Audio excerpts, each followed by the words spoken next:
It's a really important thing to understand as a creator, as a business, if you're negotiating with the sponsor, that you have to ask them, what would a win look like for you? What does success look like if we were to collaborate? Because a lot of people think it's conversions every time, and that's not true at all.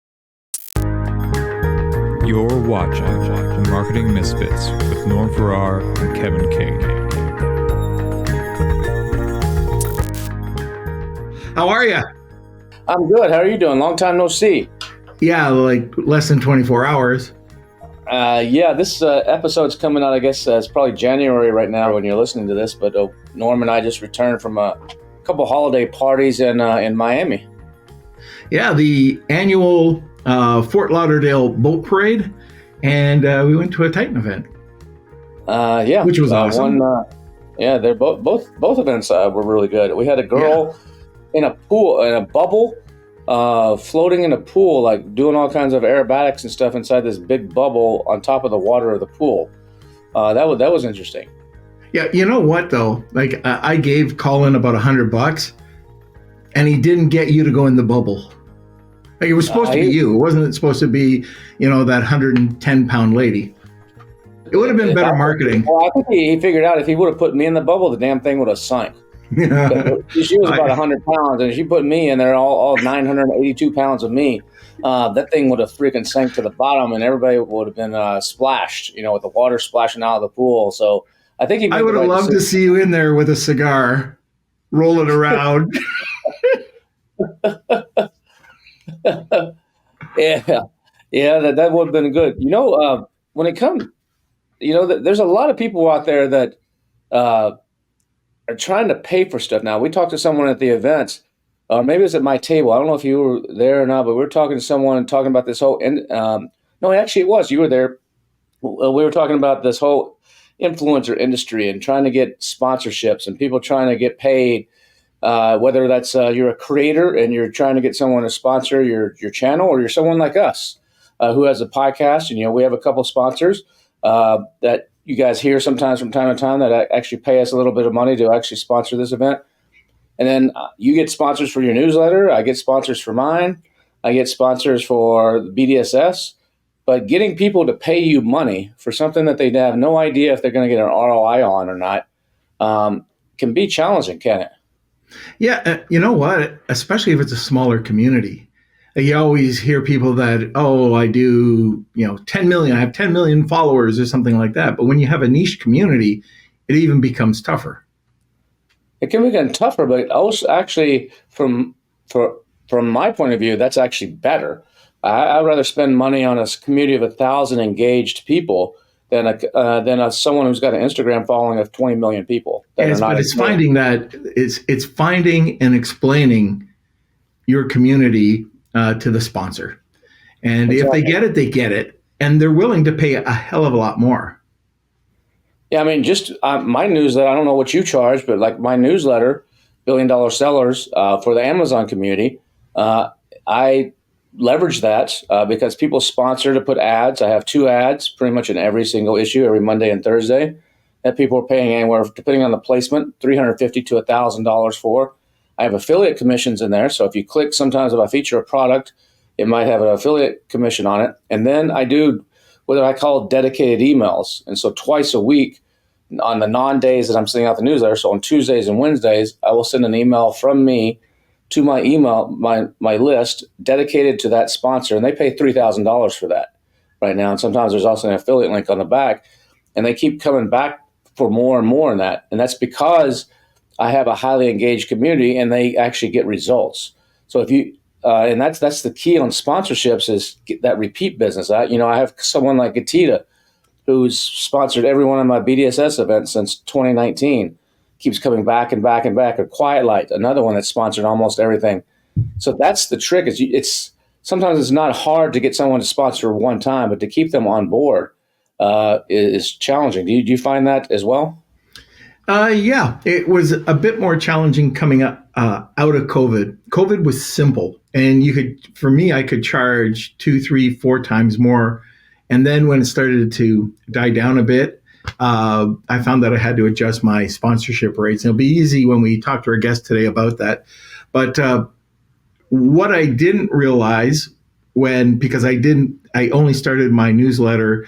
It's been about a year-ish. I don't know the exact time frame, but I didn't realize the different avenues, different streams of revenue that you could generate. Like you said, you've got the newsletter, but then you have the affiliate link, and then you have a dedicated email, and we both have podcasts. So with the Lunch with Norm podcast, you can bundle it together, and you just find creative ways that you could give value. And all of a sudden, podcasts are expensive. I don't know about like the person that's just turns on a camera and starts, speaking at the camera and has a podcast. It's nothing. It's their time and energy. But when you have a production team, and you got social media, and you got all of this, it's a lot of money. And people really don't realize how much it costs in time and money to run a podcast or a newsletter. So those sponsorship dollars really help us bring quality value to the community. I agree. I mean, and today's guest, Justin Moore is our guest today, and that's what he specializes in, is sponsorships. Whether you're a company or you're a creator or you're a brand, or how do you actually go out and get these people? How do you actually, what do you guys say to convince someone to give you 10 grand, 20 grand, 50 grand, 100 grand, whatever it may be for a sponsorship? What do you got to do to actually convince them that you're the right fit, that your audience is the right for them, when they haven't tried you, when they haven't done, and then how do you find them? How do you actually find the right person that can actually make that decision? So I think this is going to be, who knows, I think me and you might actually make a bunch of money off of this podcast today too, because our guests will probably teach us a few things that we don't know. Well, I know, like I already talked to Justin that this is going to be a case study. So what I want to do is Justin is going to talk to both of us. And by the end of this podcast, I am going to get Kevin King to sponsor my newsletter for $25,000 a month. And it's going to be easy. It's going to be easy. I don't know if it's an audience fit, though. I don't know. I don't know if it's an audience fit. But let's go ahead and bring on Justin. All right, here's Justin. What's going on? How's it going? What's going on, Kevin? I don't know if I can get that 25K newsletter sponsorship, but I could definitely get that inflatable bubble to maybe sponsor your newsletter. That company, awesome. That company might be really into it. I think it's like perfect alignment there. That could be it. That could be exactly it. How you doing, man? I'm good, man. Thank you guys for having me. I'm stoked for this. Thanks for coming on. So you're known as a sponsorship guy, right? I am. I call myself a sponsorship coach, actually, which is different than a manager or an agency or a broker. I've been in this industry for about 15 years. I've seen all different sides of it. I've had YouTube channels with my wife since 2009, sorry. And then I ran an influencer agency for about 7 years as well, kind of on the other side of it. Kind of the whole management model where it's like, I'm a creator. I just want someone to like come and bring me business and I'll give them a percentage, 20%, 25% or whatever. I think there's a lot of insidious things that go on with that model. I think it's not aligned well with creators and businesses and things like that. And so my model is different. It's basically I teach you, I educate you, and you keep 100% of it. So it's been a fun ride because apropos to the focus of your guys' show, I've pissed a lot of people off with this model because this is how they're eating, taking a cut of people's business, and I'm saying that I'm not going to do that. So it's been interesting. Well, so there's no agency fee. There's no agency fee. Basically, you hire me or my team to coach you, basically flat amount every month, or you go through my program essentially, and that's a flat amount, and then you keep 100% of the upside essentially. Okay, before we get started, because we do this every single guest, we got to know a little bit about you first. All right. We'll it'll be halfway through and we'll go, oh, geez, we don't know anything about the guy. All right. Well, I was in a screamo metalcore band in high school. Is this the kind of thing that you guys want to know? Because that's it's important part of my story. No. So I was in medical devices actually before this. I was in product management. I was not in influencer marketing, the creator economy at all. I mentioned my wife April started her first YouTube channel in 2009. So this was like way back in the day. This was right around when the partner program was starting, when you could like make AdSense, split, which was not a lot of people remember this, but it was like application only. in the beginning. Like you couldn't just like join if you hit a certain milestone or a watch time or whatever. And she actually got rejected 3 times before she got into it. So it was definitely a badge of honor to like, so back in the day when she started, making money was like not even in the picture of like what a possibility was for creating content. And so really what happened is like brands started reaching out, offering her free stuff. That was what it was in the beginning. It was like, hey, we'll give you this. She was in kind of the skincare, beauty, makeup space. And so, we were in our young 20s. She was like, free hair curler, free makeup palette. Awesome. Send it over, for years. That was the dynamic. Right. And so around 2010, 2011, I started going to business school part-time and I started taking these classes around, negotiating and advertising and marketing, and the gears kind of started turning. I would see all these comments on her videos where it was like, oh, April, thank you so much. I just went out and bought it at the store. I never heard of this brand. Thanks. I just went and purchased it on their website. And so I went to her, I said, honey, I really feel like we're getting the short end of the stick here. Like a free $30 hair curler doesn't really feel like a good, trade-off here. I said, the next brand that reaches out to you, ask if they have a budget to collaborate with you. And they're like, there's no way anyone's going to pay me money. I was like, just try it. So the next brand that reached out, she said, hey, do you have a budget to collaborate with me? And they said, oh yeah, sure. If you can include us in 2 videos a month, we will pay you $700 per month for 6 months. And we were like, whoa, because like for us, we had only ever been used to kind of W-2 9 to 5 income. It's like the same every paycheck, right? And here was this whole new world of like, wow, there's like ways in which you can make money in this world that are uncapped, kind of no ceiling to it. And so basically fast forward a decade, my wife and I did 550 sponsorships personally, made over $5 million working with brands. One of our primary revenue streams as creators. 2015 hits. I said, look, this can't continue forever. This is going really well, but we got to diversify here. No, people aren't going to watch our YouTube channels forever. There's no way.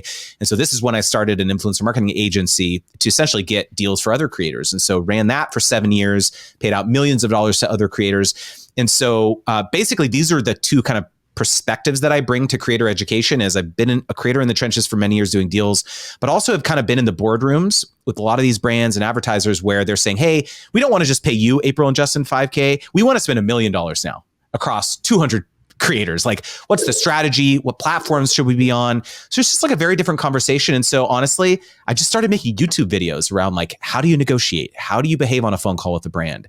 How do you put proposals together? Kind of this 101 type stuff. And things really, really grew from there into this new business of sponsorship coaching. So what's the difference between sponsorship and affiliate? So I think of, I have my new book coming out called Sponsor Magnet, and I talk about the 3 different pricing methods. So it's basically affiliate only, which of course is like, you get a percentage of sales and that's it. So it's performance based. Hybrid, which is a flat base fee plus a kicker on the back end, and then flat fee, which is like a flat compensation. There's no performance basis. So the way I look at sponsorship, see, a lot of people think about sponsorship as like, oh, I'm getting this brand to like sponsor my in-person event or something. But what they really mean is that they're just giving them a bunch of free product, free drinks, free food, something like that, but they're not actually getting compensated. So the way in which I look at sponsorship is that there is an actual dollars being exchanged, and usually, ideally, that there's actually a flat component there to compensate you for your time and effort to actually generate the content containing the promotion. Hey, what's up, everybody? Kevin and Norm here with a quick word from one of our sponsors, 8Fig. Let me tell you about a platform that's changing the game for Amazon sellers. That's right, it's called 8Fig. On average, sellers working with 8Fig grow up to 400% in less than a year.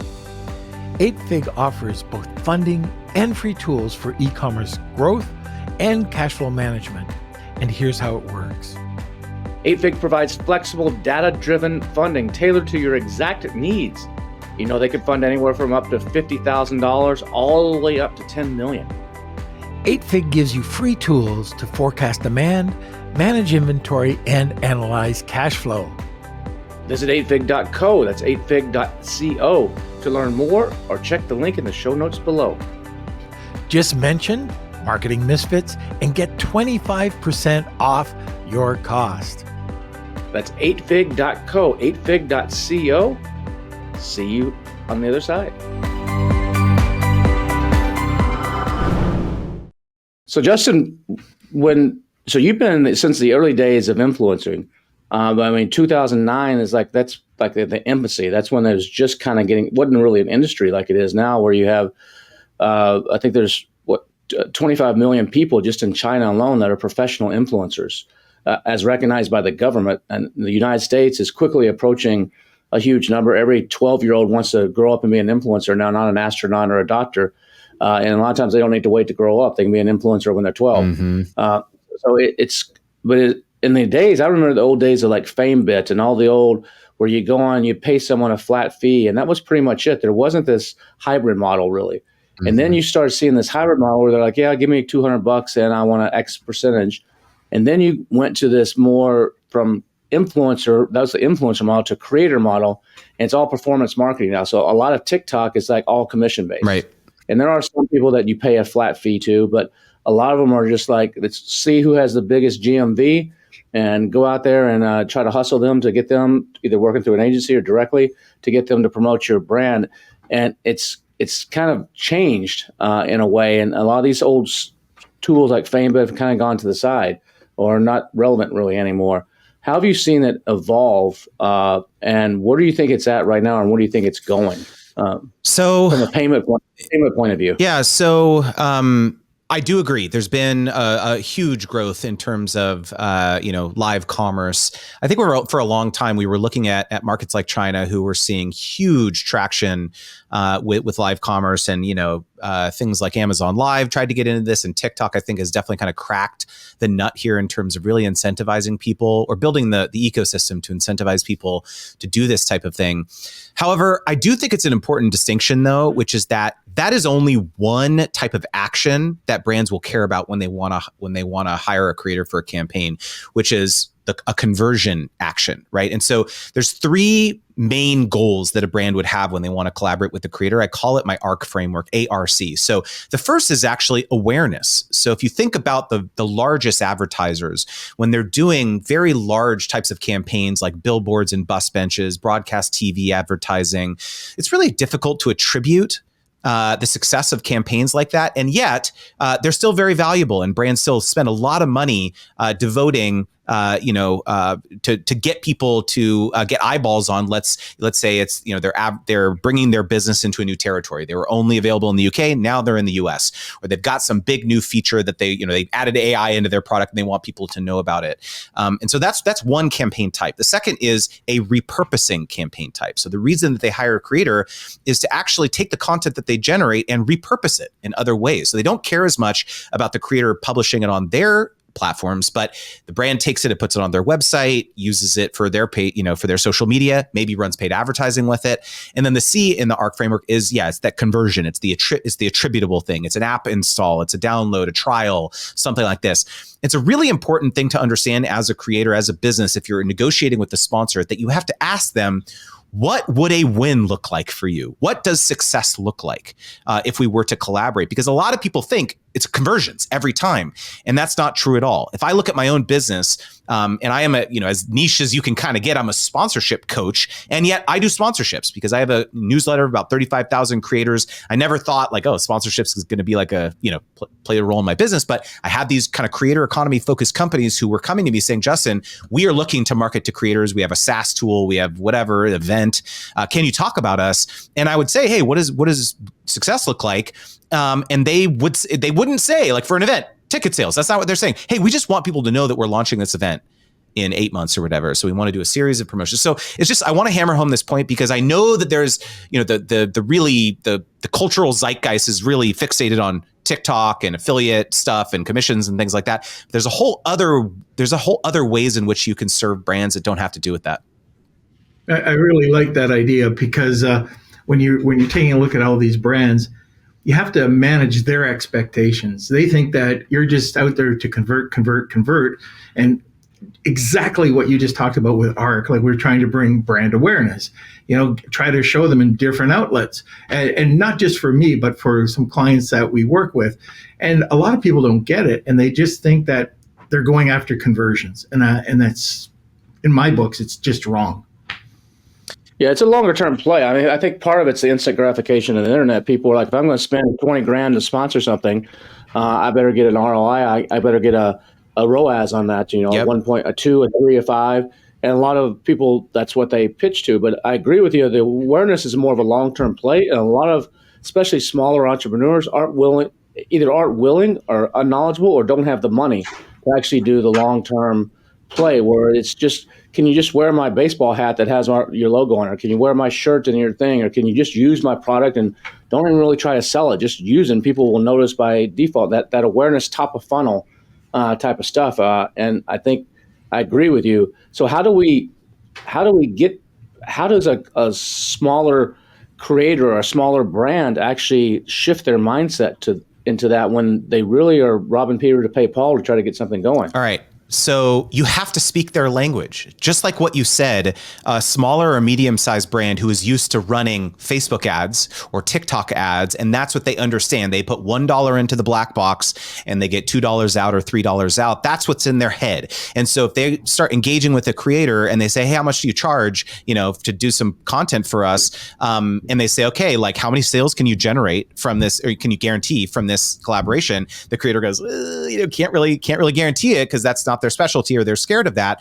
And so instead of that pitch, which oftentimes falls on deaf ears to those types of brands and companies, you could say, hey, I want to learn a bit more about your content strategy. You know what I'm going to do? I'm going to go and I'm going to look up their ad library on Facebook, because if they're running ads on their Facebook page, anyone can see it. It's called ad transparency. We can all look at it, right? And so you can see what types of ads they're running. We can see the messaging they're running, and we could say, hey, guess what, brand? I think I could make you more compelling ads that will get you a more efficient ad spend. It's going to be $5,000 to hire me to make these 5-10 assets. But what do you say? That's their language. If that's what they care about, if return on ad spend is what they care about, then you have to pivot your pitch. This is the number one most important thing if you're negotiating with the sponsor, is that you have to be nimble and agile when you're having these discovery calls with prospective partners to understand what is the thing that they're excited about. And then I can, create a bespoke solution for them. So how do I know what my worth is? How do I know, should I be charging $5,000, $1,000, $500, or Kim Kardashian level money? Dude, your worth is different to every brand. I was chuckling a little bit when I was listening to you guys talk in the intro, because you were saying, it's really impressive what you've built, but who's to say that you couldn't be making 5 times that much? Like you don't know, right, until you have a conversation with the sponsor. This is the biggest mistake that people make, is they have a media kit or they have a place on their website with pricing. They say, click here, book it. Or here's the 5 packages, click one of these things. Here's some packages, book it. I, as a sponsor, or I, as a brand, a company, I come inbound to that. I look at those packages and I'm like, I don't want any of these things. And in fact, I had 50K, and Kevin's newsletter is the exact thing that I want to sponsor. In fact, I want to be the title sponsor for that newsletter for the entire year. I'm willing to spend $100,000, but he said the top package was $3K. Maybe I'm not going to hire him anymore. I'm just saying, not for you, Kevin, but just in general, that people make this mistake where they have pricing, they lead the witness. The analogy that I give is, let's say you walk into the doctor's office, you have an ailment, you have a malady, you sit down and you open your mouth to start talking about what your issues are, and the doctor says, shh. He writes on his little prescription pad, hands it to you, walks out. That's what you're doing. When as a creator, you're not listening, you're not asking what's important to them, what do they care about? And so, there's a very simple exercise that I suggest people do when it comes to figuring out your pricing. Pricing, first of all, is very much an art and a science. I talk in my book about the 4 different types of pricing models, which is, you've got competitive, which is where you kind of ask your friends, like, hey, how much do you charge? You got a similar size to me. Like, what are you charging? Right. Which is how everyone starts out. Then it's cost plus, where you're like, hey, I feel like I calculated this and I made like $2.50 an hour doing this deal. I'm not going to do that again. Let me add, figure out what I want to make per hour, add a premium to that. Then there's dynamic pricing, which is like you charge differently during different times of the year, maybe holidays when things get, lots of brands want to advertise with you.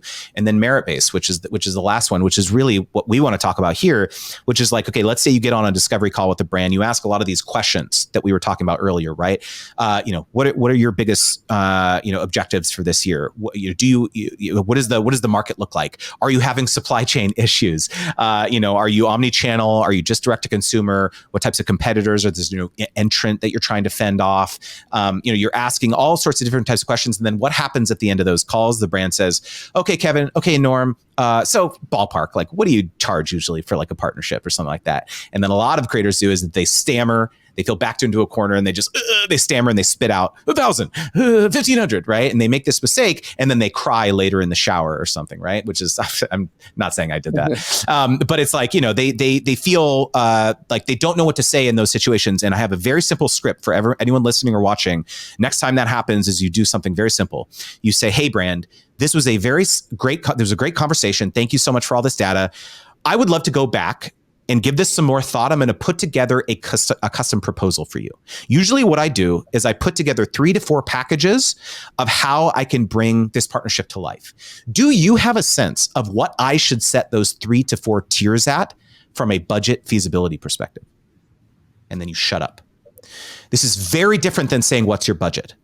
Because if you say, what's your budget, they don't want to tell you. They say, oh, no, we've never done this before. Because if they say 10K, what's your proposal going to be? It's going to be 10K, right? And so 9,999. Yeah. So if you give a range, if you give multiple different options, they feel as though they can back out. Like if something happens, their budget gets cut, they can then move forward with you at let's say package 1. And so this is the game changer. So when you ask that question, I've done this across hundreds of negotiations. 75% of the time when you ask about that range, they're going to tell you. It's wild. It's like, wow, that simple switch from asking that, they will tell you and they'll say 1,000, 2,000, 3,000.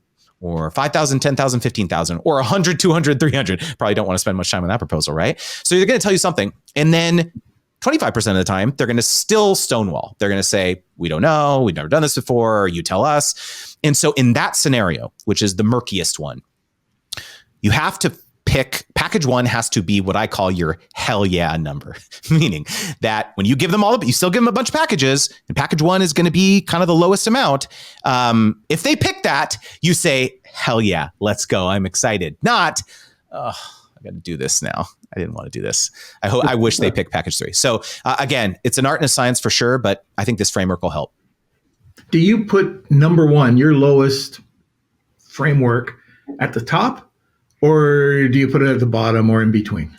I mean, we could get into the nitty gritty of like, price anchoring and having the largest package, kind of be the highest one.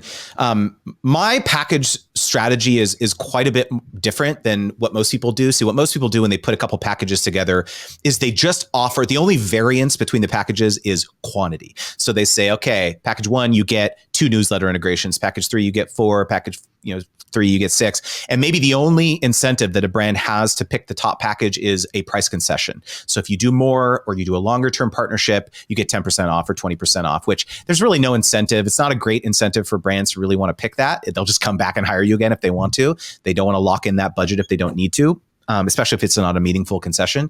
And so the better approach is to tie each of your packages to the brand's objectives. Remember how we talked about earlier about the ARC framework, the awareness, repurposing, conversion? This happens a lot. When you have a conversation with the brand, they'll tell you lots of goals. They'll say awareness, more sales, content for us to put on our blog or our YouTube channel, whatever. They tell you lots of different things. And so this is a perfect opportunity for you to say, okay, guess what? Package 1, that will help you accomplish goal 1. Which was the awareness. That's where it's going to be the Marketing Misfits podcast brought to you by Brand X. And it's a little badge on the cover art that says Marketing Misfits powered by brand or something. That is an awareness campaign, right? However, package 2, that is going to be the repurposing goal type, where you're not getting anything, like you're not going to get the same things. You're going to get, in that one, you're going to get newsletter blasts, or you're going to get content that we're going to create that we don't post anywhere. Then package 3, yeah, maybe that's the newsletter blast, and that's you sponsor our in-person events or whatever. And package 4, 5, 6, like when you get to the very top package, that's where the brand realizes that the only way for them to accomplish all their objectives is to pick the top package. So I want to talk to you a little bit about, and this is going to be a how long is a piece of string question, but when I love silence. I love the silence strategy. But when is that follow-up? Do you wait a day, 72 hours, a week? When do you break the silence? So the leaning into the silence, I hope, preferably it happens on a phone call. You can do it over email, but when you lean into the silence lasts as long as it takes, I love it. As it takes until the brand responds. But I'm a big fan of when you are nurturing like an opportunity, and let's say you put a proposal in front of them, you're waiting for responses. A big mistake that people make is they just follow up and say, just wanted to bring this back to the top of your inbox. Just want to follow up here. Do you have any thoughts? And it's annoying. It's irritating, especially if the contact has no new information for you. They didn't have a chance to talk to their boss, or if it's an agency, they didn't have a chance to talk to their client. So they're not ghosting you because they hate you. This is what most people think. It's the long night of the soul. They're hearing the violins playing, looking in the mirror. You suck. I know my podcast sucks. Right. But instead, it's not about that at all. It's about managing expectations. It's about, hey, let me provide value. Every time I email them, I'm going to say, hey, here's an article I found in Adweek or Digiday about how other brands in your vertical or category are killing it with short form content or podcasting or YouTube long form videos or whatever. Next one, I just wrapped this partnership. Here's a case study from what I did. It was a similar goal type to what you're looking to do: awareness, repurposing, sales, whatever. Here's the testimonial from what the brand said. So every time that you're reaching out, you're actually, and there's a cadence to it, of course, to how you're following up, but I could just share a quick anecdote from a creator named Emma in my community. She had an anecdote that it took 4 follow-ups without hearing back from the brand for her to finally nail a partnership. So she was negotiating, they kept ghosting her, she kept providing value. And then on the 4th email, the contact was like, I'm so sorry, it's been crazy. This is perfect timing though. Yes, let's move forward with the deal. So could you set that as a milestone? Like, could you have the tenacity to follow up with someone 4 times without hearing back from them? Sometimes that's what it takes. And now a word from one of our sponsors, one of Norm and I's favorite tools, Stack Influence. Are you looking to quickly boost new Amazon product launches or scale up existing listings to reach first page positioning? The influencer platform Stack Influence can help. Stack Influence pushes high-volume external traffic sales to Amazon listings using micro-influencers, and guess what? You only have to pay with your products. They've helped up-and-coming brands like Magic Spoon compete with Cheerios for top category positioning, while also helping Fortune 500 brands like Unilever launch their new products. Right now is the best time to get started with Stack Influence to crush it during this holiday season. That's right, Norm. Sign up today at stackinfluence.com or click the link in the video below and mention Misfits. That's right, Misfits, MISFITS, to get 10% off your first campaign. Head over to stackinfluence.com right now. Okay, I got, this is crazy. And you remember at the beginning of the podcast, just before you came on, I told you sometimes we go down some different rabbit holes. This is one of them, but it's on topic. So I was sourcing a product. And Kevin, I don't know if I ever told you this story, but we were sourcing a product and we were in the middle of negotiations, but I had to go away. I was away for 3 weeks. And we settled at this price. And then the guy, just before I left, said, I went back to him and I said, hey, look, you got to give us a better price. Then I left, and there was a series, this is over 3 weeks, a series of emails that I didn't respond to because I didn't even know they existed. And it was, hey, we feel we can get down to this. Then it was, oh, hey, I'm talking to my manager, and he feels, it kept going. I must have had about 10 emails. It was the lowest price, way below the value of what I was willing to pay, or sorry, the opposite. It was way better than what I was willing to pay. And it turned out great. Now I always want to win-win. In this case, they must have had huge margins, but because they negotiated that without me saying a word. I love silence. And negotiate with themselves. Yeah, exactly. I didn't respond. Dude. Yeah, go ahead. No, I was just going to say, same. I've been on the receiving end of thousands of negotiations, again, when I ran the agency with creators, and they can negotiate against themselves all the time. It's like, well, I usually charge this, but I'm happy to do it for half that. And I'm like, I didn't even ask you to do that. Like, why did you do that? Yeah. I probably would have paid you the normal amount, I find that relationships are the number one factor for me. I mean, I have an event, an in-person event that I charge $15,000 or $30,000 to sponsor. And then there's also options, upgrades to that. You want to be the exclusive, you want this, and they can do all kinds of add-ons.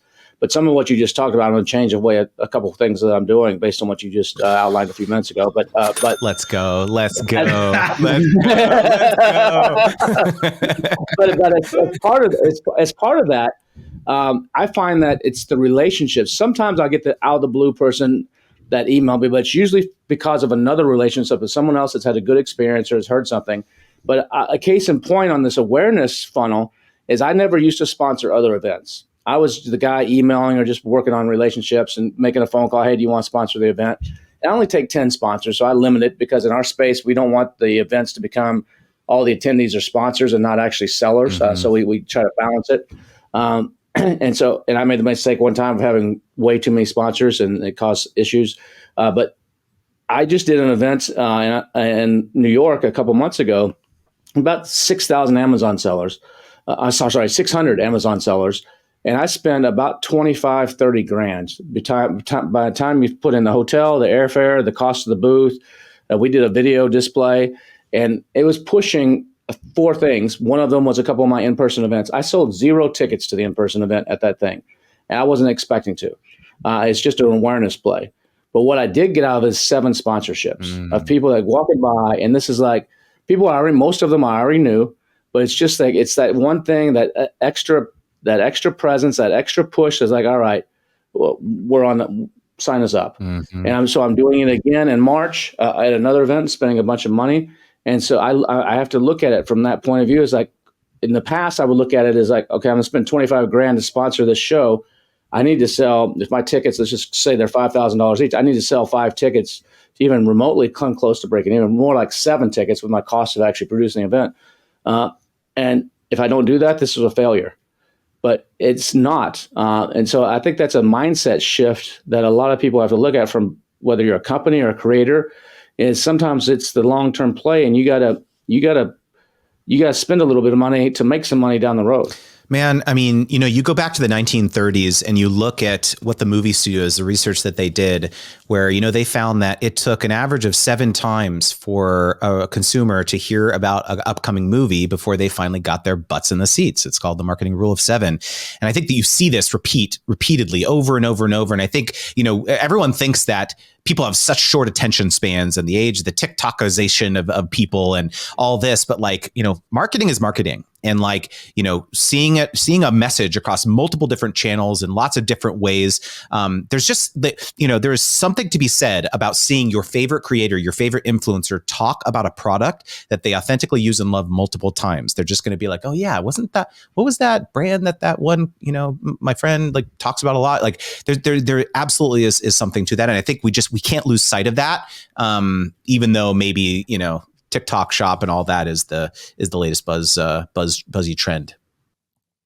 How much does FOMO matter in sponsorship marketing? I'm not a fan of fake FOMO. I mean, FOMO works clearly in general in marketing and advertising, of course. I am just my number one principle is just transparency. Really is I'm just going to tell you how it is. I want this to be a win-win. I'm not going to try and sell you fake scarcity. You gotta only have one more spot. We're going to do this type of thing. That may work for some people, but again, as long as you're focusing on their objectives, it's not about you. It doesn't matter how many spots I have left in my event. It's a matter of is them being at my in-person event, which is happening next March, which is my first one I'm excited about. But it's anything, sponsoring any asset, right? My YouTube channel. I'm gonna get my book sponsored. I'm doing all as long as it's helping the brand accomplish their objectives, then it's a win. So I really don't get fixated up on hacks and tricks and things like that. I don't think it matters because, again, what do brands have budgets for? They have budgets for their own initiatives. They don't have random discretionary budgets, slush funds to pay random creators, random events that reach out. Hey, would you sponsor my event? Sometimes they do, but they have a lot less of those dollars than the $1 million that we have to spend to get people to know about our new AI feature, or the $1 million for people to know that we're now in North America. That's what they have money for. So your job as a creator, as a business, is to convince them that, hey, give me 50K of that, give me 100K of that. I'm going to help you get closer to that objective. That's it. That's all you have to do. Once you should turn down sponsorships, I mean, sometimes someone comes to you and they want to give you money. They want to give you the 100K out of the million, and you just know this is not a right fit. This is just not right. Some people will take the money because they want the money, Yeah. and they don't care. Other people will be transparent, like, yeah, you know what? Maybe you don't want to do 100. Let's see if the audience. I don't know if it's a fit. Let's try a little $10,000 thing, and just see what happens. What are your thoughts on that kind of honesty? I have a nuanced take on this, which is, of course, if it runs counter to your ethics and your values personally, then of course you should turn it down. However, my guiding principle is that sponsorships are not about you. Sponsorships are not about lining your pockets. It's about serving your audience / customers. So this is a big hang up that I think a lot of people do, is that the only lens that they use to decide, like the criteria that they use of like whether they want to work with the sponsor is whether they personally use or love the product. And I actually think that that's table stakes. That's literally, if you're reaching out to a brand and being like, I love your product, I've used it for 5 years. That's what everyone is saying, right? That's table stakes.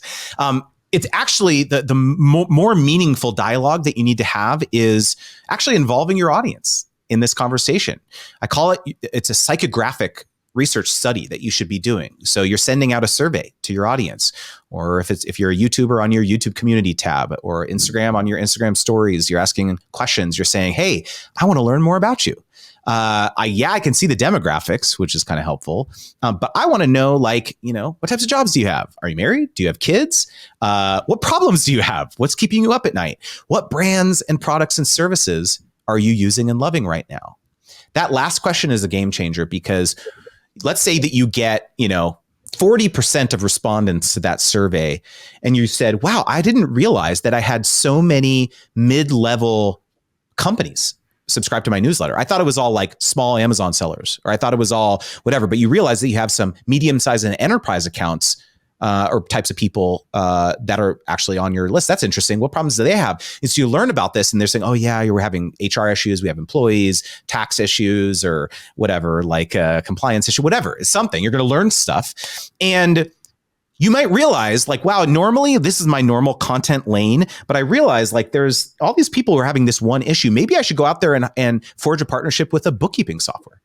That's not normally a partnership I would do, but again, it's not about me. It's about serving them. And so I think at the end of the day, that's the lens that I consider sponsorships through, is like, maybe even if I don't use it personally, if I know that it would serve a segment of my customers and my audience, I'll seriously consider it. I use something to that end. I mean, you have a newsletter of 35,000 people. Mm-hmm. When I'm prospecting, if I'm looking for people that might be interested in sponsoring, I have some sponsorships come out. Who can I hit up that I might know? I'm sure you have some tactics on this, and yep. I'd love to hear them. But one of the ones that I use to kind of along what you said is an app called Mega.app, and it ties into your newsletter list, and it automatically brings in all the LinkedIn of all your subscribers, mm-hmm. and some other data. And I can go in there and I can see who are the business development or partnership managers at which companies, and then I can actually give me their email address, or at least their LinkedIn contact, and a lot of times their email address too. And then I can look and see how active or engaged they are in my newsletter. If they have a high open rate and a high click rate, I know these people know my brand left, backwards, and forwards, and they should be a much easier sell and someone I should target.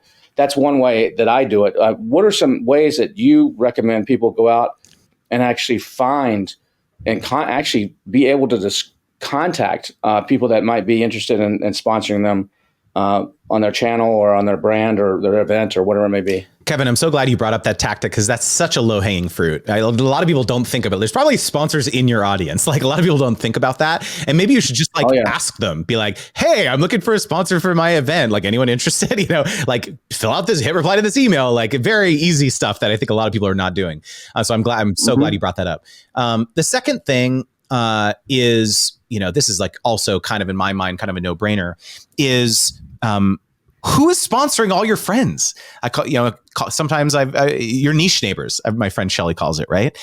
Where it's like, go subscribe to all these other newsletters of other people who are kind of in your space, parallel, tangential, and start observing, like, who are the types of brands that are sponsoring them? Because clearly that brand has illustrated that they value this industry, this niche, this content format, potentially. And so that's like a pretty obvious one. That pisses me off sometimes when I get somebody else's newsletter and I see an ad in there from someone I've contacted. Like, son of a mother effer, why the hell are you sponsoring these guys? You should be sponsoring me. And I do that exact same thing. I monitor. Dude, hold on a second, Kevin. No. Don't get mad.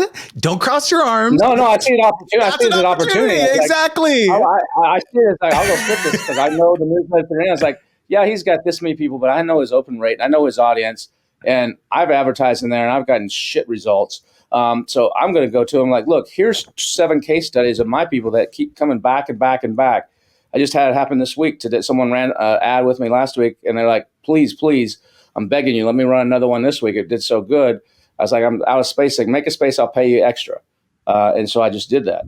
But that's what I want. And so I look at those. And I monitor trade shows of who advertises other in-person events. I monitor who advertises other newsletters, who advertises other online events. And I have a list of them, and I go after them. That's so great, man. And I mean, first of all, let me just acknowledge you for something, which is that most people are not proactive like you are. They are reactive when it comes to sponsorship. So they're just building their audience, and they think, if I build it, they will come. They're sitting on their hands, and they're waiting for their, an opportunity to land in their inbox. And one of the things you guys probably know very well is that, if you are just sitting on your hands waiting for business to come, there's going to be, maybe it was great during COVID and you had lots of opportunities, inbound opportunities, and it was fine.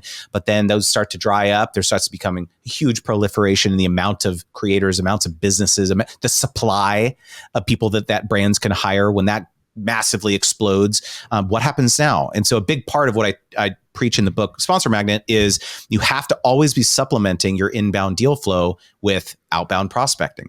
And so to your question, Kevin, around like what are other ways in which you can reach out to sponsors, a big part of it is just doing research, looking at their press releases, looking at the social media posts that they're making, looking at what they're posting on their VP of marketing posted on LinkedIn, yesterday. Like these are breadcrumbs that they're leaving, telling you what's important to them. They're telling you, hey, we're about to launch this thing in 6 months, or, one of my favorite tactics is like literally scroll back on a brand's Instagram to last year. So let's say we're sitting here in January, okay, and we're saying, I would really love to partner with this brand. When you reach out, don't pitch a new year, new you campaign. They already planned that campaign 6 months ago. You have to be thinking April, May, summertime, spring, summertime campaign. So scroll back on their Instagram, see what types of campaigns they were running last year. Chances are they're going to be probably running a pretty similar campaign to that, right? And so when you reach out, that's what you say. Hey, I saw you were running this campaign last year. Are you going to be running that again this year? I would love to help you support that. Pretty simple stuff. But again, you're leading with them. What's in it for them? It's not about you. Now a quick word from our sponsor, Levanta. Hey, Kevin, tell us a little bit about it. That's right, Amazon sellers. Do you want to skyrocket your sales and boost your organic rankings? Meet Levanta, Norm and I's secret weapon for driving high-quality external traffic straight to our Amazon storefronts using affiliate marketing. That's right. It's achieved through direct partnerships with leading media outlets like CNN, Wirecutter, and BuzzFeed, just to name a few, as well as top affiliates, influencers, bloggers, and media buyers, all in Levanta's marketplace, which is home to over 5,000 different creators that you get to choose from. So are you ready to elevate your business? Visit get.levanta.io/misfits. That's get.levanta, LEVANTA.io/misfits, and book a call, and you'll get up to 20% off Levanta's Gold Plan today. That's get.levanta.io/misfits. Well, I'm kind of thinking the other way about the brands and what they're being taught right now, especially in Amazon. I've gone to a ton of events. Kevin, you've been there as well. And the people on stage are saying, reach out to the creators, pay them nothing. So it's a nothing play. So they're expecting that they're going to get the creator to go and just grab their product, product shot, and that's it. And there's so many that are out there that they're expecting these creators to do it for nothing. So what just happened? Let's give it. We don't have to say the names, but let's give an example. Norm and I were just at a Christmas party, and there's a big brand that actually wants this creator to actually do stuff with them. X-nay on the name, eh? Yeah. No, don't worry. I won't say any names. So they want this creator who's a well-known creator to do some stuff, and and this particular, I'm not going to say if it's a woman or a man, this particular creator actually is pushing back, saying, no, you're not willing to make the commitment to what it takes. And they're like, well, tell me the price and we'll do this. And we don't care if it works or doesn't work. And this person is like, no, you don't understand. That's not the point of this, is you're not willing to make, it's not going to work, period. You're not willing to make the proper commitment. And I just saw Neil Patel. He just put out a stat. I wish I had it here in front of me, of the length of time it takes for different types of marketing to actually take effect. And I forget exactly. Email was the quickest. It's like 6 weeks, of a series of emails for it to really start to take effect. And I saw that with my newsletter. Norn has too. Sponsoring events is this, and social media is this. And it's a pretty cool. It's going to be in my newsletter. It's a cool stat. And one of them was like 9 months to actually where you start seeing the return. And most people just aren't willing to do that. And they don't understand the long-term play. And that's what Norm is saying, is that this particular creator was pushing back and like, I don't know this. Why should I do this? There's either the way you're proposing this to me is on a commission basis, and I'm not going to make any money because I know what it takes. And then the person trying to get them to do it is like, well, I'll pay you some money and then we'll do a commission base. And this person was still like, it's still not going to work. So how do you handle that? There's a couple different takes that I have on this. The first is, writing this book was my act of service to try to educate people en masse about this, educate creators about understanding their worth. Because this is the number one complaint that I hear from people, is like, it's so difficult because there's a line of 100 people willing to take this product for free or willing to do it on commission only. Or, it's just really hard for me to advocate for myself when there's these waves of people who are willing to do it for free. And so that's part of the reason why I wrote the book. The other thing that I'm going to try and do is I'm going to try and get this book in the hands of brands as well, to help them understand the perspective of what it actually takes to run a successful campaign with creators. The book is focused for creators, of course, but I do think, like you said, there needs to be some education on the brand side to understand what's reasonable. And there's some not so great players encouraging some bad activity, I would say, in terms of not compensating people properly for their work. The other thing, though, that I would say is that brands oftentimes need to understand just simple economics when it comes to trying to convince a partner to collaborate with them. For example, if you try to, a lot of creators worth their salt are pretty heavily diversified now. Yeah, they may be doing sponsorships, but they may have a course, they may have a book, they may be doing speaking, they may be doing coaching, they may be doing lots of things. And so they may have other revenue streams in their business where they're making a lot more money than this small pittance that the brand is offering on a commission only thing. And so one advice that I give to brands who are really trying to entice creators to collaborate with them is that understand, are there other non-monetary assets that you can provide to the creator that would excite them about a collaboration? For example, if a creator economy company came to me and just literally took two second look at my social profile, they would understand the book, it's launching. That's what I care about. I'm talking about it every day. That's what I care about. And if they said, hey, Justin, as part of this collaboration, you talk about us on your platforms, we will also email our customer base of 50,000 people about your book, I would say, oh, okay, let's talk. I'm like way more interested in talking now. So it's like a lot of times brands need to understand what would get creators excited, and it's not always about money. That's so true. One of the things, though, I want to go back to what you were talking about when you're talking about ARC. So you've got the awareness, you've got repurposing, you've got the conversion, but brands want to see results. That's all they want to see. If they're doing an awareness campaign and I give them a report and it shows crappy click-through rates, they're not going to be with me very long. So how do you get around it? What kind of information can you put on a report that's going to open their eyes and not drop you? So I'm going to push back a little bit on that statement, because yes, of course, in the Amazon world. So my wife and I did Amazon Live for 3 years, so I can speak pretty credibly to this. And we've been on Amazon. That was like one of the first ways we made money. So I've been doing Amazon a really long time. And Amazon sellers are obsessed with conversion. That's what they care about. Like end of story. Like I 100% acknowledge and understand that. However, when you look at Amazon as I don't believe that Amazon is a good representation of the larger industry as a whole, because, if you're looking at other platforms, if you're looking at other types of brands who are selling in other retail channels, they don't look at it as myopically as Amazon sellers do. I think Amazon, especially, and TikTok Shop, that is a special case where, yes, the majority of them are looking for conversions. But if you're thinking about an awareness campaign and you're trying to educate the brands about what the difference is between these things, the KPIs or the metrics that you're going to use to track those things are different. In an awareness campaign, it's impressions, it's engagement, it's comments. Those are the metrics for an awareness campaign. Those are the metrics that you should be reporting on.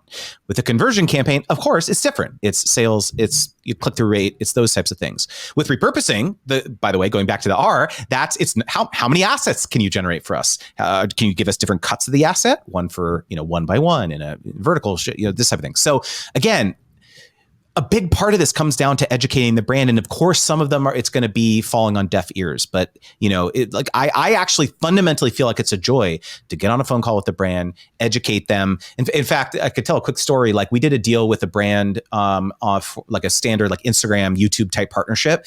And we had mentioned doing an Amazon Live partnership as part of the deal. They were interested. The brand ultimately said, no, I don't really want to do that. But thanks for telling us about this. That agency came back to us 3 or 4 months later. But because we had proposed the Amazon Live thing, they said, can you tell us a little bit more about how Amazon Live works? Because we don't really understand it. And instead of just being annoyed, oh God, shouldn't they know? I literally fired up Loom. I did a screen share and I was like, sure, here's a 10-minute video of how it works. Here's how we do it. Here's how I'd recommend we approach it, these type of thing. And they literally could not believe that I took the time to just send them a video, educate them on the process. And it doesn't matter whether it led to something or not. Now I have cemented in their mind that I'm an advocate. I'm a consultant for them. And so, I understand it's frustrating, but if you can educate the brands about the difference between these 3 gold types, oftentimes that can lead to a much more significant partnership. So that goes back to what we were talking about at the beginning, just managing expectations and educating. Yep, 100%. Again, the way in which you would tactically execute a conversion campaign is different for an awareness campaign. If it's an awareness campaign, this is the Marketing Misfits podcast brought to you by Amazon brand XYZ. And you may not even talk about them again. There may not even be a link in the show notes. That's not the play. It's an awareness play so that every time someone sees it in their player in new episodes, they see the brand's logo. If it's a conversion focused campaign, hey, click the link in the show notes, Marketing Misfits 10 for 10% off your first purchase. That is a direct response conversion tactic. So you have to be able to say this to a brand and help them understand the difference. I got to jump in because this has to do with what Kevin was talking about with this influencer. And I was listening to the brand and I was listening to the influencer going back and forth, back and forth. The brand couldn't let it die because they said, just produce a viral video. But the person was saying, I can't guarantee that you're going to have a viral video. And the brand's expectations were, yes, you can. You're a big influencer. Create me a viral video. And it was driving me crazy. So speaking of that, I mean, one of the tactics you talk about in your book is getting ahead of the curve. So not waiting for them to come and say, hey, I want to advertise our new product that we're launching and I can help you get the word out. It's actually looking for trends and saying, hey, I see this trend, or I see this is about to happen. I'm starting to notice on TikTok, a lot of people are talking about this. Your brand should get on the front end of this. You should actually be, and I can help you because I'm seeing what other people are doing. And here's X, Y, and Z why you should do this. So you talk about that tactic, which is kind of cool and innovative. And a lot of people aren't willing to do that upfront homework. But when you almost act like an extension of the brand and you're doing some of their work for them and you put it on a silver platter, I mean, how effective, how cool is that? Dude, imagine if this was your pitch to the brand. You say, hey, brand, I will be your extremely online consultant. I'm on these platforms all day long. I see what's blowing up. I see the trends that are coming.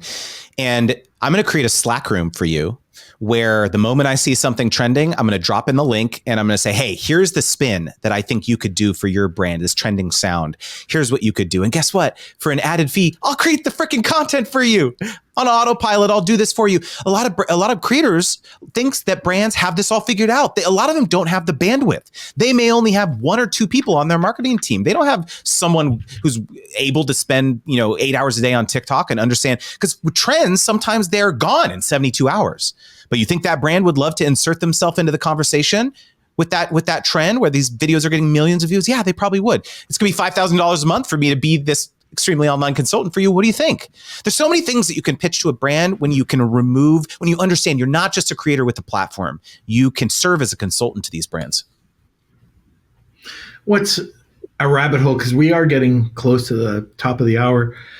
What's a rabbit hole we haven't talked about? The rabbit hole we haven't talked about is the importance of the 8th step in my sponsorship wheel framework, which is analyze. Most people don't do this as creators. Maybe the brand asked them for screenshots of their Amazon Associates dashboard or their YouTube insights or Instagram insights or whatever. And that's it. They said, okay, yeah, thanks. That's what we needed. When in reality, you have to be doing your own reporting. Not just quantitative stats, but qualitative stats of how you think the campaign went. Here's how, here's some awesome comments we got about it. Here's actually some DMs, some emails that I got that you didn't see because those are not public facing. And I'm not going to just sugarcoat this. I'm not just going to say, hey, I'm awesome. Look how great this was. I'm going to actually tell you, here's actually some negative comments I got. Some neutral comments I got. Here's a bunch of objections about people say, oh, I tried that product 6 months ago. It sucked. Or, oh, it's too expensive. I'm never going to use that. And then you say, let's actually address those in the next iteration of our partnership. Here's like 3 things that I would want to talk about in another newsletter blast or another YouTube podcast episode, whatever, about this thing. You know how much more credible you appear when you are actually leaning into that? This is just an absolute game changer. And so if you look at my sponsorship wheel, it's like step 8 leads right back into step 1, which is pitch. And so a big reason that people think sponsorships is not predictable income is because they literally never talk to the brand again. They do the deal and then they literally never talk to them again. And you want to know why? It's because they're scared of asking the brand, hey, how'd it go? That's the scary. It almost sounds like at the end that you become a consultant as well. 100%. Quick story here. I was on a podcast with Nathan Barry, who's the CEO of Kit, formerly ConvertKit, the email marketing software. And we were talking about this very subject. And he said, if we hired a creator to talk about ConvertKit and they didn't drive the number of like signups for new accounts that we hoped they would, but they came back to us with this report where they said, hey, I had a bunch of people in my audience saying, oh, I'm on, Kit looks better, but I'm on MailChimp and I've got all these sequences and automations and tags. And that's just such a pain in the ass to do all that. I don't want to deal with that. That if you are able to circle that feedback back to the brand, that allows the brand to say, oh, well, we actually have a concierge migration team that is free. Let's talk about that in the next iteration of the content. So this is straight from the mouth of someone running a $40 million a year company, right? And so again, because no one is doing this. No one is providing this type of data or this type of reporting to the brand. It's a game changer. Hey, Kevin King and Norm Farrar here. If you've been enjoying this episode of Marketing Misfits, thanks for listening this far. Continue listening. We got some more valuable stuff coming up. Be sure to hit that subscribe button if you're listening to this on your favorite podcast player, or if you're watching this on YouTube or Spotify, make sure you subscribe to our channel because you don't want to miss a single episode of the Marketing Misfits. Have you subscribed yet, Norm? Well, this is an old guy alert. Should I subscribe to my own podcast? Yeah, but what if you forget to show up one time and it's just me on here? You're not going to know what I say. I'll buy you a beard and you can sit in my chair too. You can go back and forth with one another. Yikes! But that being said, don't forget to subscribe, share it. Oh, and if you really like this content, somewhere up there's a banner. Click on it and you'll go to another episode of the Marketing Misfits. Make sure you don't miss a single episode because you don't want to be like Norm. Oh. What happens from a creator side when you get involved with a brand and something goes awry? Maybe it's like you said earlier, sometimes you're passionate about the brand and you use the product, but sometimes you don't use the product. Mm-hmm. I've had this happen where someone buys an ad or pays me money and by me sending out this, let's say this dedicated email, I'm indirectly sponsoring them, even though I'm not necessarily endorsing them saying, Kevin says this is awesome, but it's an indirect endorsement. Right. And then there's a bunch of negativity that happens on their webinar on something down the road. And how do you address that type of situation? How do you advise creators? Because you just don't know what's going to happen. Sometimes it's just, you don't know when you're going to get hit by a bus walking across the street either. Yeah.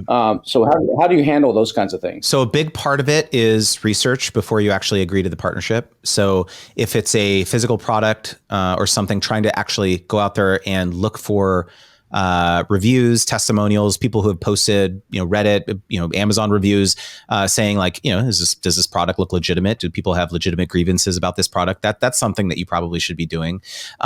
Or something that we've done before is actually just purchasing the product, testing it out ourselves before we actually agree to it. Say $20 product, sure, I'll ship it to my house, I'll test it out. Like cost of doing business, I got to test it out, or maybe send it over to me first. Maybe that's part of your criteria. Is like I'm not going to talk about something unless you send it to me. I can test it out. That's totally fine for you to mandate something like that. What if it's an event? What if it's someone's holding a conference in February, and I know this person, and they're like really good. And I'm like, this is a smart person. They hold this conference, and like, Kevin, when you help us get the word out, and I help them get the word out, people go to the conference and it's a total shit show. Yeah. It's like the worst organized thing, and half the speakers are boring as hell, and it's a waste. And at the end of it, they just did an upsell, and everybody's like, this is just a freaking infomercial. Yeah. How do you counter something like that? How do you distance yourself from something like that? So I think it's twofold. So there's two things, like making amends to your audience is one, and then figuring out whether you want to have an existing or a relationship, an ongoing relationship with the sponsor is important. Understanding those two things are different, right? And so if it's egregious enough that you think it would warrant actually sending out some sort of apology to your audience, then maybe that's warranted if it's crazy enough. Generally, though, I think as long as you're forthcoming about where your heart is at, that you were saying I genuinely thought that this event was going to be worthwhile.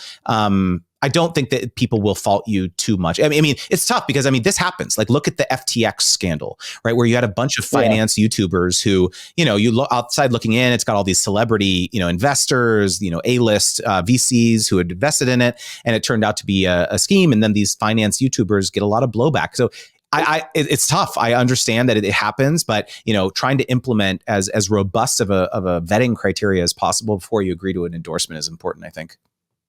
So the book is out in January. How do people actually get a copy of your book? What's the name of it, and how do they get a copy of it? Yeah, so the book is called Sponsor Magnet. You can go to sponsormagnet.com, and it's literally a complete distillation of everything I know about brand partnerships. If this conversation tingled your brain, it's chock full with more stuff about this. And I have a massive amount of bonuses that go along with the book. I have this sponsorship tracker template that I've created that actually allows you to track a lot of these relationships that you're forging with brands, pitching, and things like that in Notion.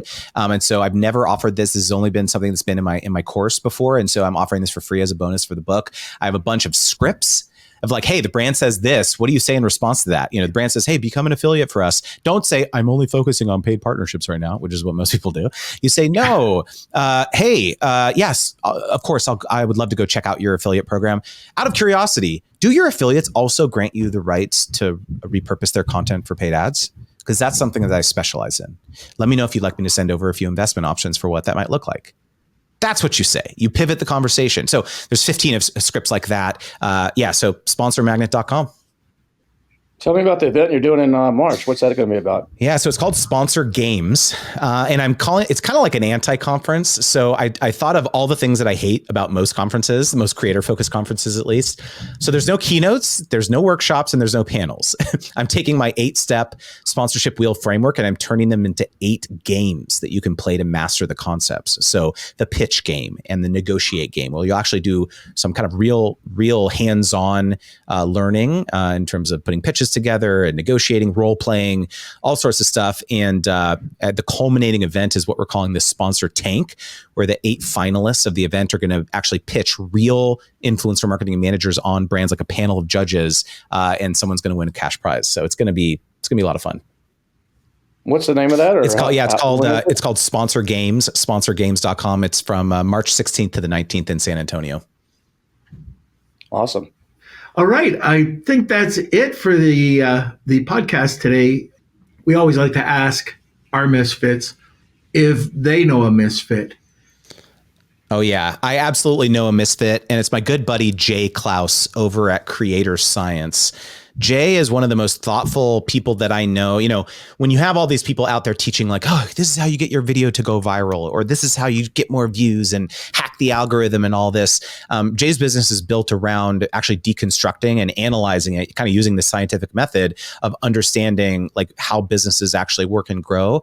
I'm in his membership community as well, one of my best friends, and he's the embodiment of a marketing misfit in my mind. Fantastic. Awesome. Can't wait to reach out. Justin, it was fantastic having you on. Guys, this is so great. Yeah. I really appreciate the opportunity. Great. Now you do know that Kevin now is going to be charging me more for sponsorship in his newsletter. Yep, I know. You know, there's no more. You know what? Here's what pisses me off is I just literally an hour before this call, I sent out 140 media kits, with a fixed price. And then you're on here like, do not do that. Do not do that. And I'm like, I just effing did that. So I'm like, okay, now I need to take this other technology that Norman and I know about that does some AI stuff that's pretty badass. That can go out there and do all this scraping, like you said, of Instagram and their previous posts and everything, and mix that in and do a whole customized approach. And so my mind is spinning right now, and I've got a notepad here. You couldn't see me because I'm below the table, but I have a notepad full of notes of stuff from this. So hopefully everybody else got as much benefit from this as I did. So thank you so much, Justin. Dude, last comment on this. Don't feel bad. Like, none of us learned this stuff. Like, we didn't go to school for this. At least I didn't. Like, I did a few classes on this, but like negotiating, like, talking with brands, like this is all stuff we're kind of learning on the fly. So, yeah, don't feel too bad. As long as you can kind of invest in learning this stuff, it can have a profound impact. Well, I appreciate it, man. I appreciate everything. Yep. All right. We're going to remove you, but we'll be talking to you in a second. Look at that. My one job. I did it. I did it. You can do your job. You can hit the button. You can still do that. On Lunch with Norm, Kelsey's the producer of it, right? I didn't know how hard of a job he had. You don't know how hard of a job he had? What do you mean? No, hitting that button. Oh, that is pretty. I mean, you've been paying big bucks to do that. Big bucks yeah. You can just let the AI robots do that now. You can just say to Kelsey, sorry, man, we're phasing you out. This was so much information. Like you said, you had a notepad. I just have a really good memory. But what you can implement and how much did you leave on the table? But Justin said it's a learning process, right? But he said it exactly. I mean, it's how much will someone pay? Like the guy that came back to me today that says, we want another one right away. I should have charged him more because obviously it says here's the same price, and I was charging for those dedicated emails 4 months ago $2,000. Yeah. And now I raised it to $2,500, then I raised it to $3,000, and I'm probably still undercharging because people keep coming back. And like I want to do another one. I want to do a whole year. I want to pay for the whole year. Give me a discount, and I'll give them a discount. If they upfront pay, not pay monthly, but upfront pay for an entire year, I'll give them a discount. But I'm probably undervaluing it. It's exactly like what he just says. Yeah. You look at a finance company who one lead for $100,000, $1 million loan to an Amazon seller is worth an interest, I don't know, 30, 40 grand to them or whatever. I'm just making up numbers here, 30 or 40 grand. And tailoring exactly to what he said, instead of me charging them, okay, it's $3,000 for the email, they get one lead. They're freaking shitting their pants and they're like so happy. They get 10 leads. They're like, this was the best deal ever. We'll do this all day long. I should be charging them more customized. Maybe it's a software company where I got a spot available and the software company is charging $100 a month and they get 31 leads and they know their average lifetime value is 3 months. That means that $3,000 is going to bring back $9,000 to them. And that's a reasonable amount. So tailoring it and asking them, what are you trying to achieve? What are you trying to do is really, really smart. And then adjusting the price based on that. So you can, I've already got 2025 locked up as far as like my BDSS pricing. I can't really adjust that at this point. But you can damn be straight that start 2026 when I start advertising that there is no rate card. It's going to be based on every single person. Someone may pay me 50 or 100 grand that's been paying 15 grand right now. But if I wanted to sponsor it, you would give me a real good deal, right? Well, if you want to sponsor, it depends if a reach around's included or not. Just kidding. I'm just kidding, everybody. I'm just kidding. You know it's included. All right. So that's it. How do they follow us, Norm? How do they reach out? How do they follow this channel? If you like this episode, what are they supposed to do? All right. Become part of the community. You can go over to our YouTube channel, Marketing Misfits, or you can, I hope by the time this airs, we have a newsletter, or just go to your favorite podcast platform and we'll be there. Marketing Misfits Podcast. And by the way, our logo is two guys smoking a cigar, so you can't miss us. That's right. Marketingmisfits.co, .co, not .com, .co. And if you like this episode with Mr. Moore, just be sure to actually forward it to someone. If you know someone in the career space, like, man, they got to hear this, don't just subscribe, actually forward the link to them so they can check it out as well, with a little note that says, hey, you got to check this out. This was freaking awesome. You got to check out his book and everything. So other than that, I guess that's it for this episode. We'll see you again next week, next Tuesday, a brand new episode coming out. Thanks again, everybody, for joining us on the Marketing Misfits. See you later.